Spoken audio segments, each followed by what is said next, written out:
उत्तराखंड की शांत पहाड़ियों में बसा एक ऐसा स्थान जहां सिर्फ आम इंसान ही नहीं बल्कि दुनिया को बदलने वाले अरबपति भी सिर झुकाने आते हैं। एक ऐसा धाम जिसे एप्पल के स्टीव जॉब्स और फेसबुक के मार्क जुगरबर्ग की डूबती किस्मत को दोबारा चमका दिया।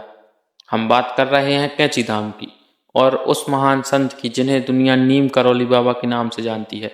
लेकिन क्या यह सिर्फ एक आश्रम है या इसके पीछे छिपा है कोई गहरा आध्यात्मिक रहस्य? आज के इस वीडियो में हम इतिहास के पन्नों को पलटेंगे और जानेंगे कैंची धाम का पूरा सच। इस कहानी की शुरुआत होती है 20वीं सदी की शुरुआत में उत्तर प्रदेश के अकबरपुर में जन्मी लक्ष्मी नारायण शर्मा, जो बाद में नीम करौली बाबा बने। वे एक साधारण संत नहीं थे। वे बिना किसी तामझाम के एक साधारण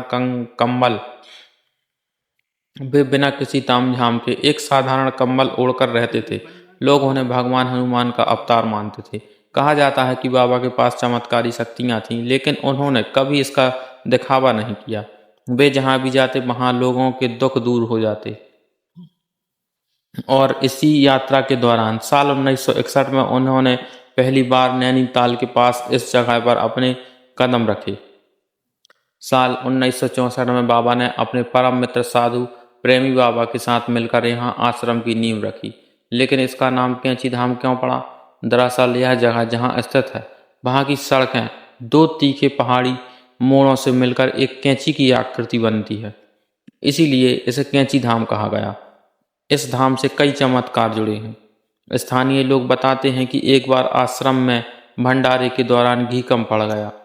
तब बाबा के कहने पर नीचे बहती नदी से पानी भर कर लाया गया और कढ़ाई में डालते ही वह पानी अपने आप शुद्ध देसी घी में बदल गया।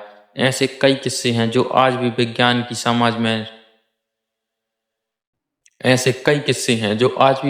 की समझ से परे हैं। लेकिन कैंची धाम का इतिहास सिर्फ भारत तक सीमित नहीं रहा। 1970 के दशक में जब एक युवा अमेरिकी लड़का जीवन की तलाश में भारत आया तो वह नीम करौली बाबा से प्रभावित होकर यहीं रुक गया। वह लड़का और कोई नहीं, एप्पल कंपनी के फाउंडर स्टीव जॉब्स थे। बाबा के विचारों ने उनके जीवन को एक नई दिशा दी।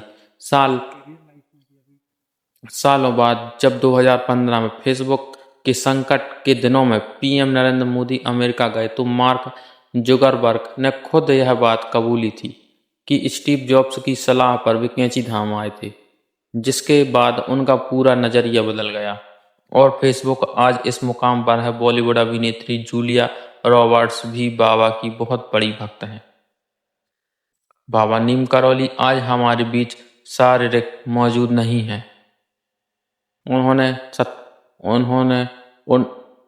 1973 में समाधि ले ली थी, लेकिन उनकी ऊर्जा और आशीर्वाद आज भी कैंची धाम के कण कण में महसूस किया जा सकता है। यह जगह हमें सिखाती है कि सच्ची शांति महलों में नहीं बल्कि सादगी और सेवा में है। क्या आप कभी कैंची धाम गए हैं या वहां जाने का प्लान बना रहे हैं? तो हमें कमेंट सेक्शन में जरूर बताएं। और आपको भारत के इस गौरवशाली इतिहास और आध्यात्मिकता की कहानी पसंद आई हो तो हमारे वीडियो को लाइक करें और हमारे channel the history of India को सब्सक्राइब